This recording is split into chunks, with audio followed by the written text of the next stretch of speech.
Hello and welcome to another episode of Fully Charged News. I want to start with Arrival, a British company based in Banbury in Oxfordshire. They are an interesting company that are developing electric delivery vehicles, delivery vans and trucks, not cars.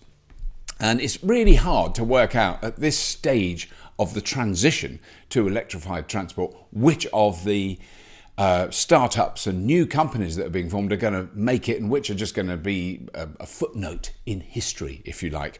Well, I think we can possibly now start to consider that Arrival are here to stay. They've just had 100 million euros or 85 million pounds or 110 million dollars investment from Hyundai. Hopefully later this year, in fact, fairly certainly, we're going to be doing a special feature about the work they're doing and about the vehicles and the technology they're using, because it's really interesting. It's getting a lot of interest. Faster charging batteries. Now, this is an interesting...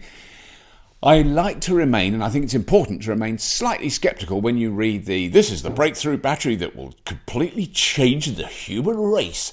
I've heard that a lot for the last 10 years, not actually seen a genuinely commercially viable introduction on a massive scale of these batteries yet. But I predict it is definitely going to happen. And this story about Enervate looks like one of the most likely candidates in the very near future. They are pioneering advanced silicon-dominant lithium-ion batteries.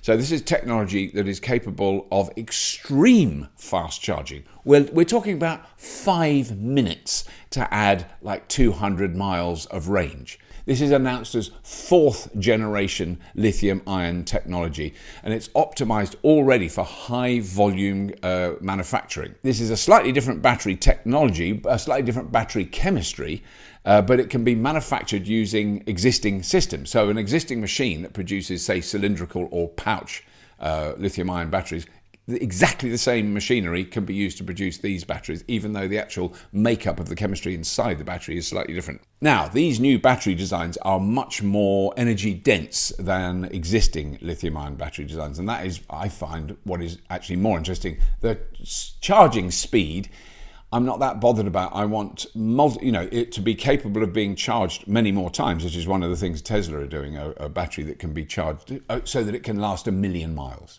So that the battery lasts in the car 1 million miles. The 1 million mile battery is definitely, that's going to happen. That's going to happen. Doesn't matter what else happens.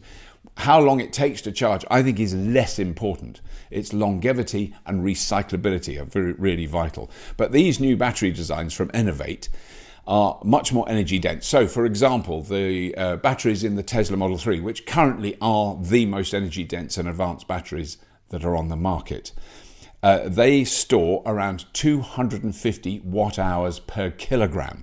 The Enervate batteries Enervate are claiming that they are storing 340 watt hours per kilogram. So not double, but a hell of a lot more. And I always think those are much more plausible. If someone was saying we're storing 1,000 watt hours per kilogram, which people have claimed that they can do, and they have done it, but they've done it on batteries that you'd put in a watch, and they tend to explode quite a lot. So, the technology can be pushed to that sort of limit, but not on a commercial, viable, large scale, which is what this is talking about. But so these batteries they're more energy dense, they can be charged faster, and they can be charged more times, which means they last longer. It's a 5 minute charge adds 300 kilometers. So yeah, just over 200 miles. But most of all, they are claiming, this is the important thing, these batteries are cheaper to manufacture and they're using more commonly available materials. So those are all in all not bad bits of news. And how do we judge whether this new battery technology is ever going to emerge as a viable commercial alternative? I don't know. But the fact that the Renault, Nissan, Mitsubishi Alliance, LG Chem and Samsung have all thrown literally shiploads of money at this company, massive investors, along with many, many other people, huge investment in Enervate, gives us a clue that there might be something in it. More on that story as we have it, all that sort of nonsense. The Jaguar XJ electric.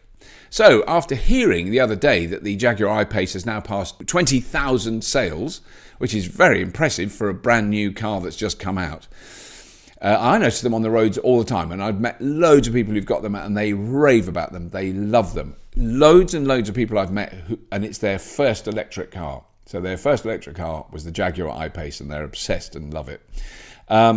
The I-Pace now makes up 10% of Jaguar's global sales already with one car. So they're about to launch the XJ, and some people saw it on the trailer when it was being tested in snow. It's just a saloon car. It looks like a fairly normal Jaguar saloon car. It's going to be luxurious. I think an interesting point about this is the I-Pace.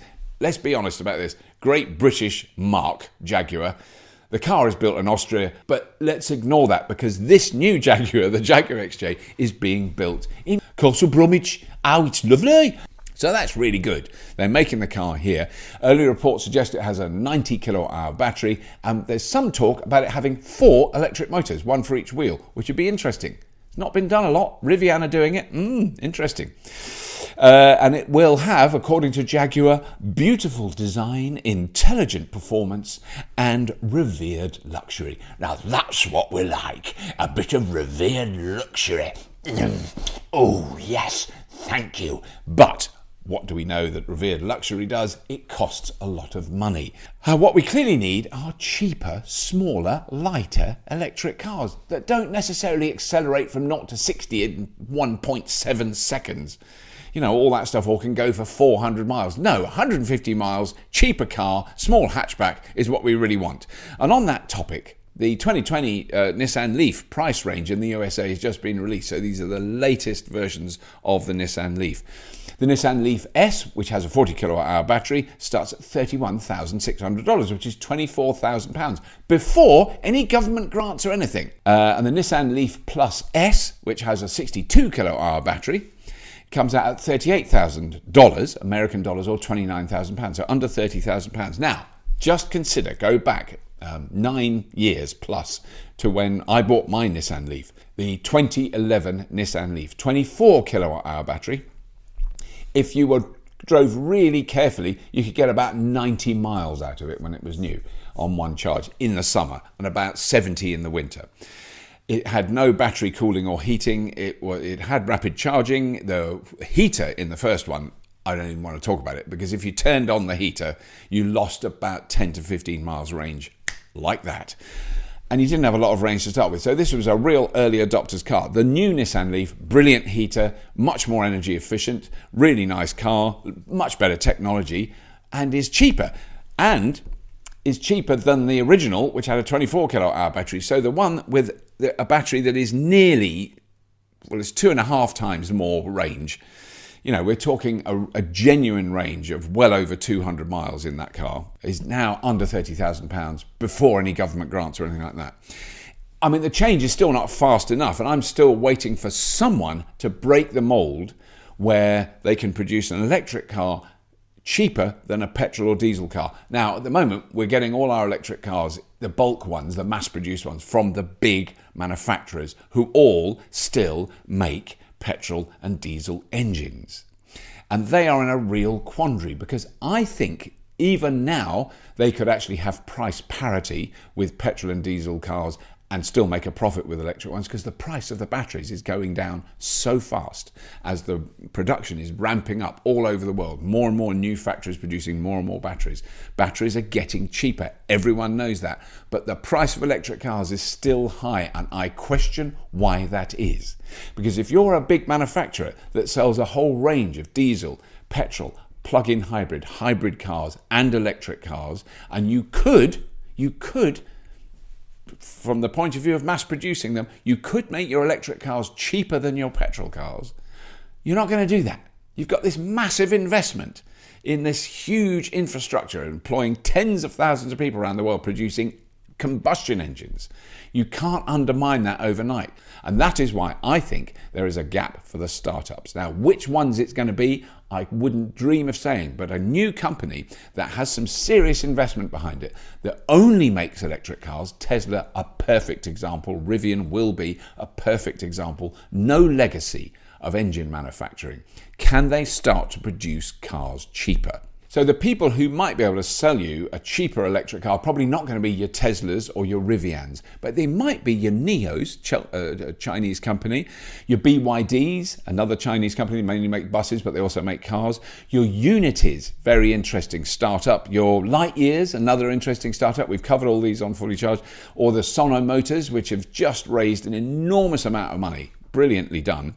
Very close to 50 million euros. One of these startups is going to hit the jackpot, is going to start mass producing a small, lightweight electric car that really a lot of people can buy, that is not encumbered by this huge history of producing endless fossil burning clunkers.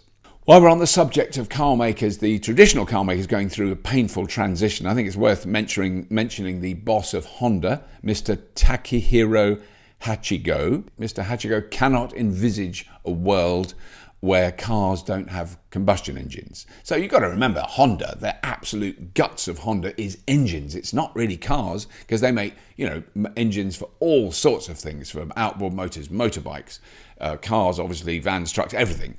But they produce brilliant internal combustion engine motors. That's been their stock in trade ever since they started.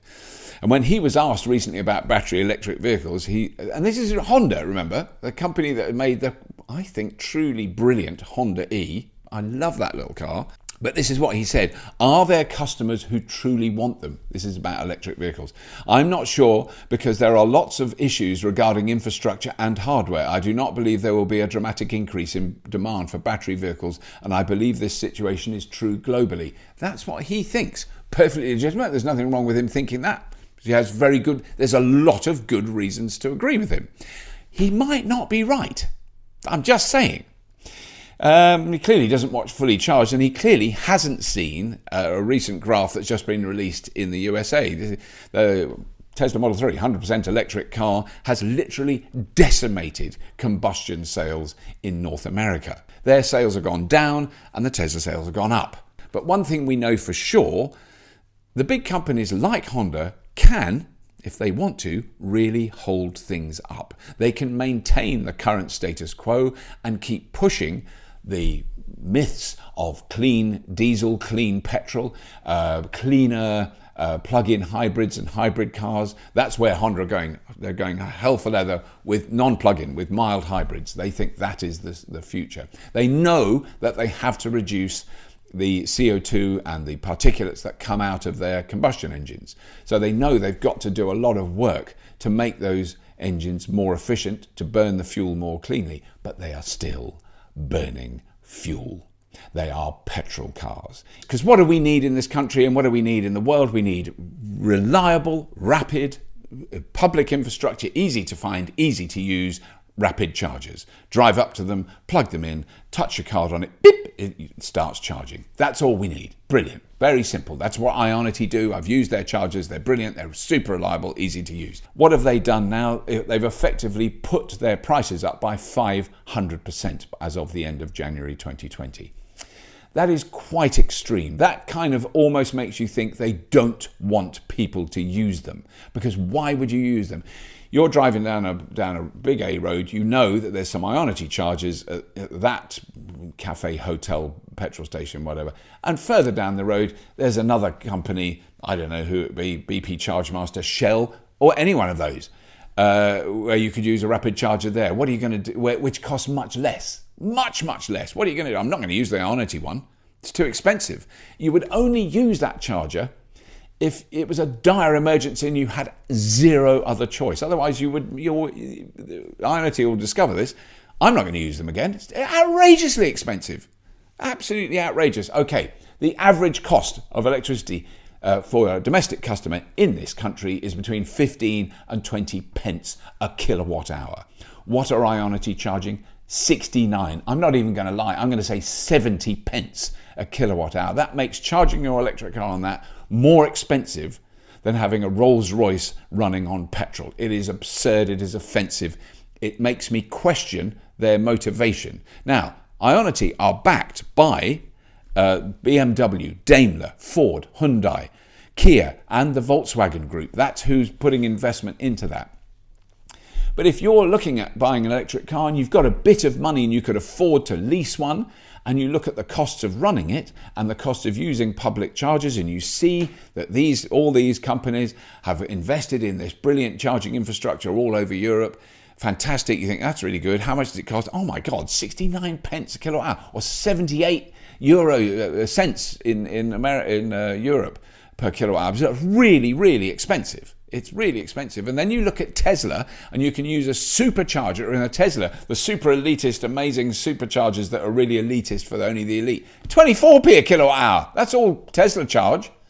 You know, more than you would pay at home, but not that much more. So that is a really... Why is that? Why have Ionity... I hope someone from Ionity will comment. I don't know why you're charging such an offensive, stupid, let's stop people using our chargers amount of stuff. Anyway, I've had a bit of a rant today. I'm sorry about that. I want to thank some amazing Patreon supporters who support Fully Charged for $10 a month or more.